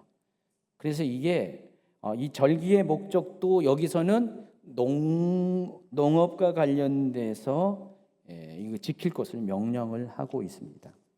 18, 19절은 거기에 부가적인 절기와 관련된 부가적인 규례가 나와 있고요. 이제 20절로 넘어가겠습니다. 20절부터 33절은 이제 결론 부분이고요. 출애굽기 20장 18절, 22절에 18절부터 소개한 이 언약 법전의 결론 부분입니다. 그래서 아까 서두에 이야기했지만은 하나님과 이스라엘 백성은 언약을 맺었어요. 언약을 맺어서 이 언약을 통해서 하나님의 백성이 되었기 때문에 지켜야 될 마땅히 지켜야 될 의무사항이 지금까지 소개했던 언약 법전이에요. 이제 최종적으로 이제 가나안 땅에 들어가서 이들이 이것을 지켜야 되는 거예요. 지금 여기 나와 있는 것들은요, 광야 생활에서 지키는 건 별로 없어요. 다 정착할 때에 지켜야 될 내용들이에요. 여기 대부분 내용들은요. 그래서 그렇게 되어질 때 너희들이 이 언약 법전을 가지고 어떻게 지키고 살아가면은 나는 어떻게 할 것이다라는 그것을 최종적으로 결론을 내립니다. 20절, 21절에 보면은 읽어주세요. 내가 사자를 내 앞에 보내어 길에서 너를 보호하여 너를 내가 예비한 곳에 이르게 하리니 너희는 삼가 그의 목소리를 청종하고 그를 노엽게 하지 말라. 그가 너희의 허물을 용서하지 아니할 것은 내 이름이 그에게 있음이니라. 여기서 사자로 번역한 것은 라이온이 아니라 히브리어 말라크인데, 이 말라크는 천사, 전령, 메신저를 의미합니다. 그런데 어떤 해석에 따라 조금씩 차이가 있는데 공통적인 보편적인 해석은 여기서 이 말라크는, 이 사자는 그냥 일반적인 천사를 의미하는 게 아니라 하나님 자신이라는 것입니다. 하나님께서 사자를 보낸다는 것은 하나님 자신을 보내서 이스라엘 백성들에게 인도하실 것이다. 이스라엘 백성들을 인도하고 말씀을 줄 것이다 라고 이야기를 하는 것입니다. 그래서 어떤 분들은 이것을 좀 더 확장해서 성육신 이전에 예수 그리스도로 보는 관점이 있습니다. 가령 여러분 창세기 18장에 보면은 아브라함을 3명의 천사가 방문했는데 그 중에 한 명은 누구예요? 천사가 아니었고 여호와라고 그랬죠. 근데 그 여호와는 과연 어떤 여호와일까요? 바로 성육신 이전에 예수님일 가능성이 크죠. 바로 그와 같은 방식으로 하나님께서는 그런 말라크를 보내주시겠다라는 것입니다. 그래서 그 하나님 자신인 그 말라크가 올 때 그 말에 청종할 것을 이야기합니다. 그래서 하나님의 사자, 그 하나님 말씀에 청종하여서 얻게 되는 복의 내용이 22절부터 32절까지 쭉 나와 있어요. 많은 이야기하는데 그것을 압축하면 이겁니다. 하나님께서 이스라엘의 원수들의 원수가 되어서 앞서가서 가나안 땅의 족속들을 끊어내시고 그들을 물리쳐서 그들이 등을 돌려서 도망가게 할 것이다. 또 이스라엘 나라에 낙태하는 자가 없고 임신하지 못한 자가 없어서 민족을 번성하게 할 것이다. 그럼 뭐예요 지금? 땅과 자손에 대한 축복이라는 것을 알 수가 있죠. 그러니까 하나님 말씀 명령을 지키면은 땅과 자손에 대해 축복하겠다. 결국 뭐예요 이게? 아브라함과 한 약속의 반복이죠. 계승이죠. 그리고 마지막으로 당부합니다. 너는 그들과 그들의 신들과 언약하지 말라. 그러니까 이 모든 약속이 이루어지기 위해서는요, 이스라엘 백성들이 할 것이 있다는 것입니다. 언약의 상대 당사자인 이스라엘도 의무를 다해야 되는데 그게 바로 가나안 땅의 사람들과 접촉하지 말 것이고 그리고 그들의 신과 언약하지 않는 것입니다. 언약은 하나님과 이미 했잖아요. 근데 그들의 신과도 언약하지 말라는 것입니다. 그래서 하나님께서는 그런 일이 생길까 봐 그 땅의 백성들을 쫓아내시겠다 한 것이고 또 이스라엘 백성들로 하여금 쫓아내라고 명령을 하신 것입니다.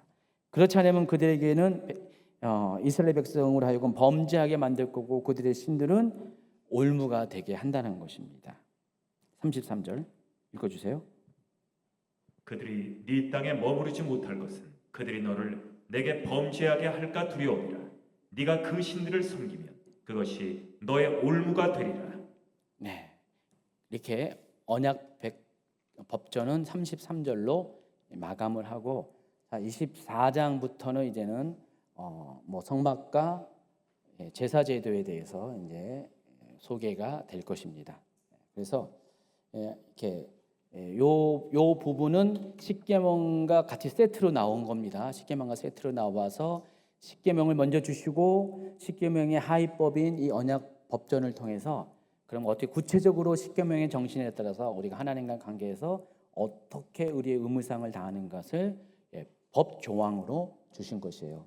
여기에 있는 것들이 613가지의 토라라는 것입니다. 아시겠죠? 그 중에 일부에 해당하는 것입니다. 그래서 여러분, 우리는 늘 이렇게 하나님한테 관계 안에서 지켜야 될 의무를 다하셔야 돼요. 우리가 권리도 있거니와 지켜야 될 의무가 있습니다. 여러분, 하나님과 관계에서 지켜야 될 의무가 뭘까요? 과연 뭘까요? 하면은 하나님을 사랑하고 이웃을 사랑하는 게 여러분의 의무예요. 그리고 거기에 관련돼서 상황마다 사건마다 세밀한 어떤 그런 것들이 있어요. 근데 그게 여러분이 하나님을 사랑하고 이웃을 사랑한다는 그것만 명심하고 있으면 그 나머지 것들은 거기 준에서 자연적으로 거기 기준에 따라서 행하게 될 것입니다.